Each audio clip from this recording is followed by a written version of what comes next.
Selamat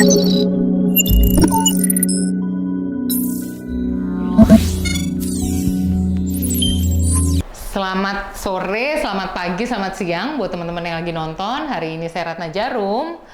Hari ini kita membahas mengenai melek hukum ya. Tapi melek hukum ini sebenarnya suatu episode yang menjelaskan peristiwa-peristiwa hukum, peristiwa kondisi-kondisi hukum yang berlaku saat ini, yang lagi viral ataupun yang memang perlu teman-teman ketahui ya. Diharapkan episode ini bisa memberikan solusi, bisa memberikan informasi kepada viewer semua, dan bagaimana caranya jika teman-teman juga mengalami peristiwa yang sama, sehingga bisa menjadi suatu referensi dalam menyelesaikan suatu masalah teman-teman semua. Diharapkan tayangan ini bisa bisa menambah ilmu pengetahuan buat teman-teman semua. Hari ini saya juga ditemani oleh siapa? Mas, Pak, Om namanya?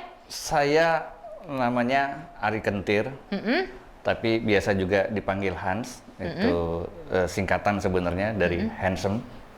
Tapi di orang Indonesia. Oh, ini banyak fansnya ya berarti ya? Banyak, handsome. Banyak walaupun, followernya juga ya? Betul, walaupun muka seadanya. Iya ya, emang yang seadanya itu biasanya yang banyak yang naksir. Iya betul. Oke, udah lama nih sebenarnya kita nggak ketemu ya. Betul. Wajah Anda menampakkan kemumetan, keruwetan, resah, gelisah, gundah, gulana, basah gitu. Ini kira-kira bisa diceritain nggak sih lagi mengalami apa sih, kondisi apa sih sekarang gitu? Saya sedang membayangkan masa depan. Masa depan ini saya kaitkan dengan melengkapi kebutuhan. Terutama dalam masa pandemi ini, banyak sekali yang orang-orang yang butuh kita perhatikan. Terutama kaum perempuan. Hal ini juga untuk melengkapi kehidupan itu dengan saya rasakan hati saya yang cenat-cenut. Oh. Cenat-cenut ini. Nah, saya tuh pengen to the point sama biasanya Ratna. cenat-cenut tuh kepala ya, ini hati juga cenat-cenut ya. Kepala juga ada kepala atas, ada kepala bawah. Perlu kita kita perhatikan. Jadi apa nih intinya apa deh? Intinya gini Mbak Ratna, saya itu ingin menafkahi kaum yang perlu kita perhatikan adalah kaum lemah tadi adalah perempuan. Gitu. Oh, iya. Padahal saya sudah punya istri. Iya. Nah itu gimana caranya Mbak Ratna ya? Yang terbuat dari apa? Rusuk laki-laki katanya betul. ya. Oke. Iya.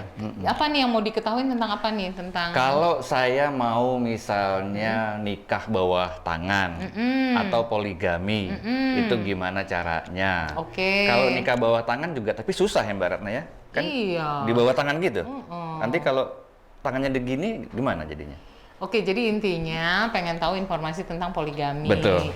Gimana sih aturan mainnya yang ada di hukum di Indonesia? Jadi teman-teman, Om Ari, jadi perlu saya jelasin, poligami ini sebenarnya diatur dalam Undang-Undang Nomor 1 Tahun 74, Undang-Undang Perkawinan. Udah lama ya 74? Iya, jadi di sini dijelaskan untuk melakukan poligami harus ada sebab dan syarat. Nah, sebelum kita masuk ke situ, saya jelasin dulu sedikit bahwa asas hukum perkawinan itu sendiri sebenarnya adalah satu wanita untuk satu pria.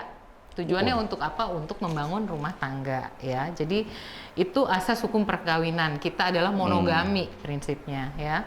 Terus tadi Om Ari tanya, boleh nggak sih suami poligami? Boleh. Ada, tahu nggak sih ada syaratnya, harus ada sebabnya dulu gitu, tahu nggak? Syaratnya Kira-kira mampu apa? Ya, mampu syarat berdiri, mampu membiayai, mampu menidor. Oke. Jadi teman-teman, jadi untuk poligami itu sendiri ada sebab-sebab khusus kita sebutnya. Jadi suami boleh melakukan poligami dengan sebab-sebab khusus. Jadi sebabnya apa sih? Sebabnya istri sudah tidak dapat menjalankan kewajibannya sebagai seorang istri. Waduh. Ya, istri yang nomor 2, istri mendapatkan atau sedang mengalami cacat badan atau penyakit yang sukar atau sulit untuk disembuhkan. Yang ketiga, istri tidak bisa memiliki keturunan. Itu adalah sebabnya dulu nih. Sebabnya aja udah ada 3. Kemudian kalau ada lagi syaratnya. Kalau yang lainnya? Nggak bisa. Ini kita harus benahi dulu. Jadi harus ada sebab, harus ada syarat. agak kompleks, makanya mesti dipahamin dulu. Tapi kalau misalnya syaratnya itu karena istri lagi nggak bisa gitu, lagi cycle. Nggak bisa. Kan seminggu itu nganggur. Nggak bisa, ini menurut undang-undang. Oh iya. Nggak boleh menurut Om Ari aja gitu ya. Iya. Selain sebab-sebab tadi yang kita sebut dengan sebab khusus, ada lagi syaratnya. Syaratnya juga sama, ada 3. Harus ada izin dari istri pertama. Kira-kira dapat nggak izin dari istri pertama? Kita kasih dulu, ajak belanja dulu ke ITC, beli kasih kartu apa, kredit ya, kasih yang kartu limitnya. kredit yang limitnya nggak ada. Unlimited. Nggak usah, habis nanti kita. Oh ya udah, terus? Harusnya bisa ya, harusnya dapat lah izinnya. Karena saya kan juga kebutuhannya itu banyak. Satu, kebutuhan saya dikala istri pertama sedang tidak bisa. Kemudian niatnya kan baik tuh. Bapak saya Sultan membantu, ya, kayaknya ya. Saya membantu kaum wanita yang butuh perhatian. Iya, betul. Itu. Jadi tadi udah paham ya, ada 3 sebab khusus, tapi juga ada juga 3 syarat. Tadi syaratnya izin dari istri pertama, terus kemudian juga suami harus memenuhi kebutuhan istri dan anak-anak. Apa itu juga kebutuhannya? Syaratnya. Ya kebutuhannya sekolah, rumah tangga, biaya hidup, biaya pendidikan, biaya sehari-hari. Kalau istrinya kerja, kan dia bisa menghidupi sendiri. Nah kan suaminya nih yang mau poligami. Jadi suaminya harus make sure bahwa kebutuhan istri pertama dan istri yang akan dinikahi selanjutnya itu tidak terlantar atau tidak terabaikan. Gitu ya.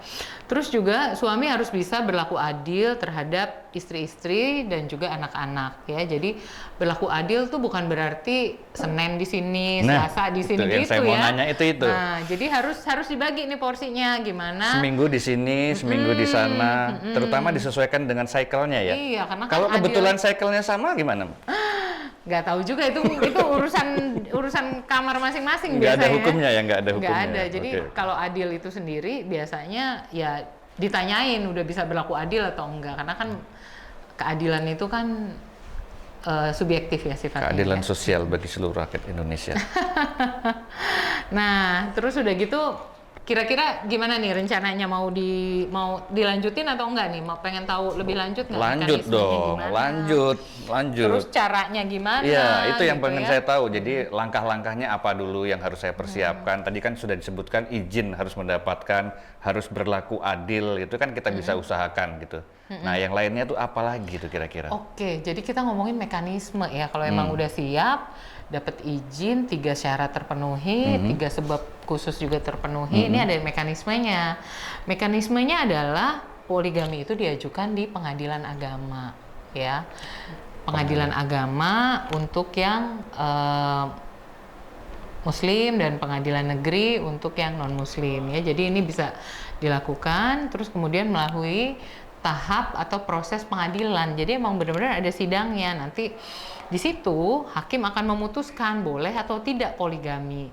Jika permohonan itu dikabulkan, maka oleh hakim suami bisa mendapatkan izin untuk melakukan poligami. Kalau sudah kita DP duluan, masa hakim mau membatalkan? Ini DP gimana nih? Kok kayak mau beli kredit mobil? Nah DP, itu, DP jadi kalau sudah kebelet gitu, saya dengan calon istri baru saya sudah kebelet, sudah kita test ride gitu ya, kemudian kita sudah DP gitu, emang bisa dibatalkan?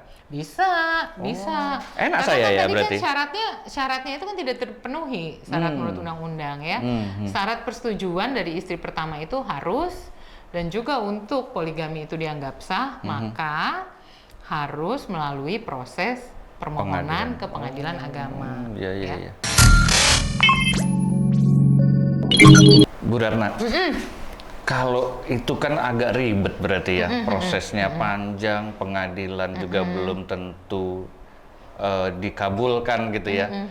Kalau saya tadi yang istilahnya di bawah tangan, walaupun nggak enak nih di bawah tangan, jadi harus begini terus kalau kita menikah gitu ya. Itu secara diam-diam tuh gimana, Bu? Bisa kan? Oke. Secara diam-diam sih balik lagi namanya nggak dapet yang namanya buku nikah. Buku nikah. Kita bikin sendiri gitu nggak bisa? Nggak bisa. Pakai buku yang lili itu apa itu kan bisa. Kiki gitu ya, Bu. Bisa. Kayak buku tulis dong ya, berarti ya bukan buku nikah kita ya. pasang Jadi foto gitu. yang dimaksud dengan poligami itu sebenarnya perkawinannya tetap sah. Nah, tapi memang terkadang ada beberapa kelompok pria yang memang melakukan poligami ini diam-diam. Nah, kenapa sih ruginya di mana sih sebenarnya kalau mau diam-diam itu? Diam-diam itu dikhawatirkan jika ada gugatan dari istri pertama. Biar gimana kan saya loh pemegang hak tunggal atas suami saya. Tapi kalau menikah diam-diam itu nggak enak, dan nggak ada sensasinya, Mbak. Maksudnya gimana? Bukannya justru malah ada sensasinya, karena ada bahaya-bahaya dikit ya, nyerempet-nyerempet. Tapi kalau diam nggak ada gitu. Ya itu sih masing-masing. Oh, kalau iya, udah iya, begitu iya. masing-masing lah. Iya. Cuma intinya di sini gini, kalau kata undang-undang ya teman-teman, jika istri sah itu tidak setuju dengan perkawinan yang dilakukan oleh suaminya kepada wanita lain, maka istri sah itu bisa melakukan upaya hukum. Upaya hukumnya apa sih? Pembatalan. Nah, jadi dianggap batal perkawinan yang kedua tadi dengan istri yang tadi dengan pihak lain. Kan diam-diam, ya, yang dibatalin apanya, Mbak? ya di perkawinan itu dibatalkan. Perkawinan dengan yang istri pertama.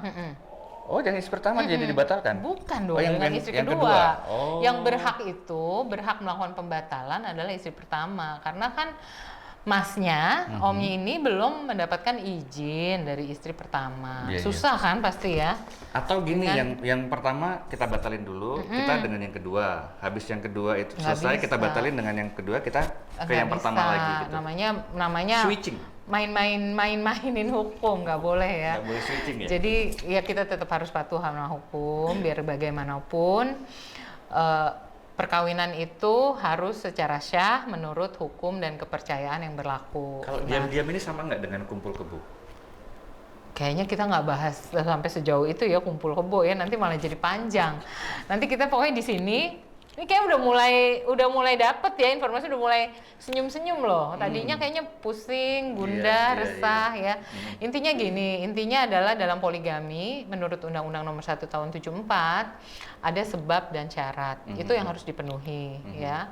Terutama terkait dengan syarat persetujuan dari istri pertama ya. Jika itu tidak didapatkan, maka istri pertama berhak untuk mengajukan pembatalan ya.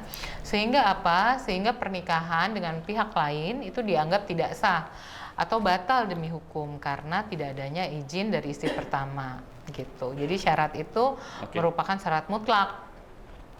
Nah, jadi kalau kita lihat nih kesimpulannya agak jelimet, ada 3 sebab, 3 syarat. Kira-kira masih mau nggak melakukan poligami, walaupun diperbolehkan oleh undang-undang? Mau sih ada lah pasti ya. Tapi kalau dijalanin apa enggak, itu perlu pertimbangan. Oke. Mungkin ada solusi lain yaitu jajan. Jangan. Jajan gorengan, Ya, gorengan maksudnya. ya udah, jajan jajan mie gorengan ayam. supaya pikirannya tidak kotor. Oke, terima kasih teman-teman. Semoga informasi ini bisa menambah pengetahuan buat semuanya. Kalau teman-teman ada pertanyaan mengenai hukum dan apapun itu, silahkan komen di bawah, kami akan tanggapi. Oke, bye. Saya Ratna Jarum dan Saya Ari Kentir.